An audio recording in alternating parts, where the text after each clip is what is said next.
Hello and welcome to Season 2, Episode 71 of the Berean Manifesto, brought to you by the Ekklesian House. This is Pastor Bill, and over the next 10 minutes or so, we are going to be talking about April Fool's Day. April 1st in most cultures around the world is known as April Fool's Day. Now, all the articles I've read about the origins of April Fool's Day claim that its origins are steeped in mystery. They also put stock in a theory that attributes the tradition to the Julian Calendar switch over to the Gregorian Calendar, as dictated at the Council of Trent in the mid-1500s. Now, those who then continue to follow the Julian Calendar, celebrating New Year's Day on April 1st, became the butt of the joke for those who now celebrated New Year's Day on January 1st.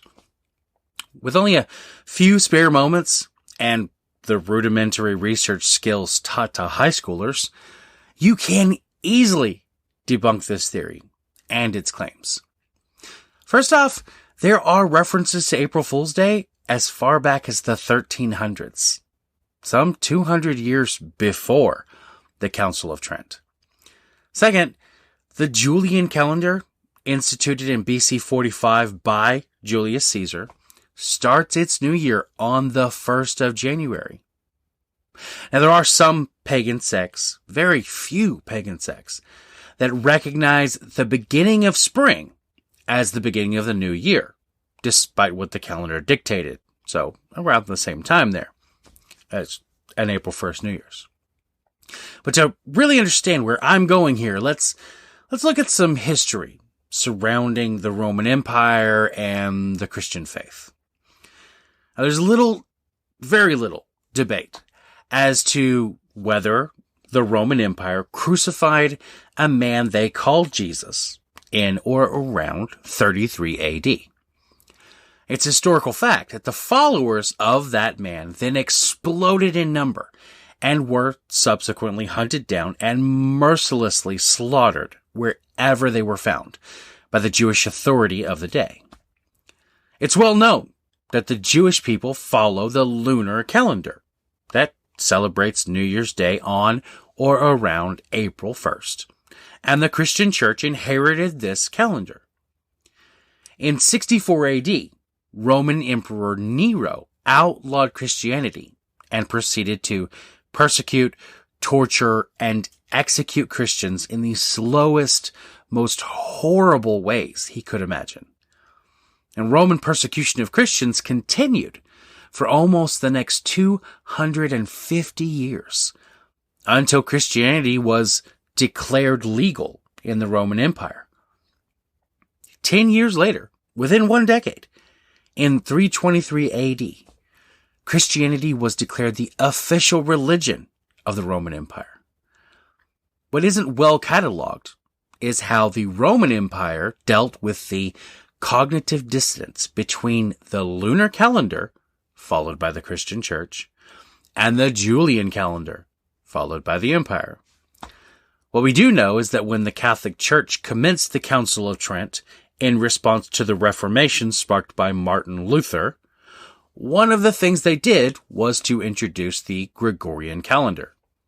This new calendar fixed discrepancies with the Julian Calendar that the Catholic Church found unacceptable, as well as boosted their authority that was being challenged by the Reformation.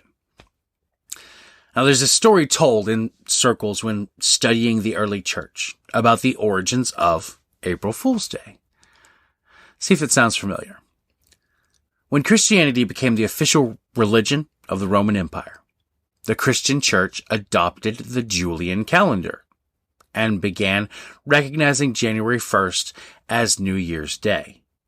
Now, I know that sounds official, like there was an official Christian church, but it was more like separate churches worshiping in the way they wanted to, and very slowly, the church adopted the Julian Calendar.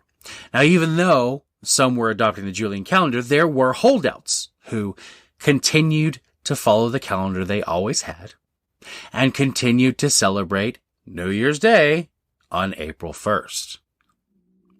It was an important day to believers, in not only that April 1st was the beginning of the lunar calendar year, but the early church celebrated this time of year as the time of Jesus' birth, as well as his death and resurrection. Now, they were called fools for still observing New Year's Day on April 1st, and others played pranks on them. If you're a regular to the Berean Manifesto, then this should go without saying, but I'm going to say it for those listening or reading who don't know. The platform of the Berean Manifesto is to present teaching, primarily biblical, from my personal point of view. It is then the responsibility of the listener or reader not to blindly take my word for it, but to seek out evidence, preferably biblical, on their own, to decide for themselves what they believe. I'm not here to tell you what to believe. So therefore, as we pivot for the rest of this episode, I will not be using qualifying statements like, in my opinion, or it's been my experience, or anything else along those lines, since that sentiment is implied. Okay? We on the same page?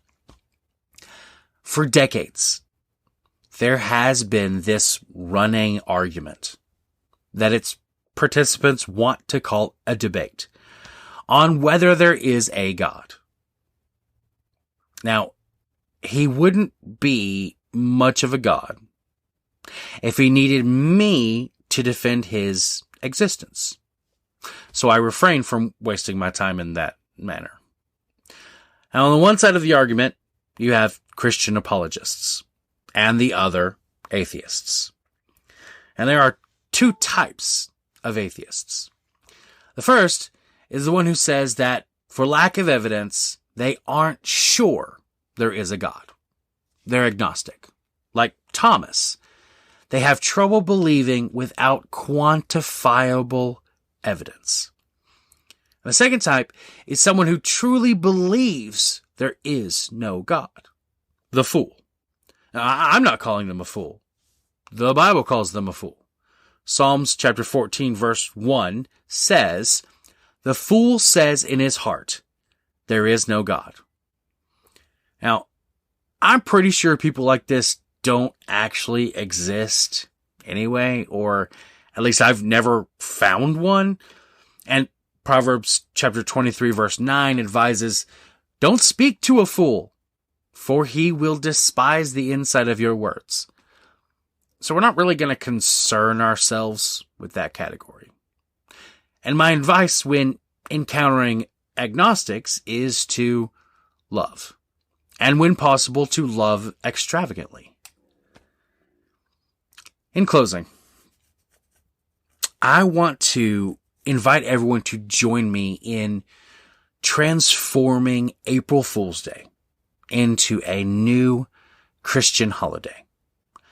A day of prayer and fasting where we bring before God our friends, family, neighbors, and coworkers who need a Thomas moment with God. Saul got one on the road to Damascus. Pastor Robert Morris of Gateway Church tells about one that he had in a roadside motel. Jesus is still moving in mighty ways on the earth, and we, his people, will humble ourselves and cry out for the lost together. Now, starting at 12 a.m. April 1st in the independent state of Samoa, through 12 a.m. April 2nd on the island of Niue, we will celebrate together the first annual Global Day of Fasting and Prayer. Now, head on over to Google to search when that starts and ends in your local time. For instance, 12 a.m. April 1st in the independent state of Samoa, here in North Texas where I live, is 5 a.m. March 31st. And then it goes on through till 6 a.m. April 2nd, my time. Now, I would love it if you could join me in these 49 hours of petitioning God to move on the hearts of an unbelieving world. This is Pastor Bill saying, until next time.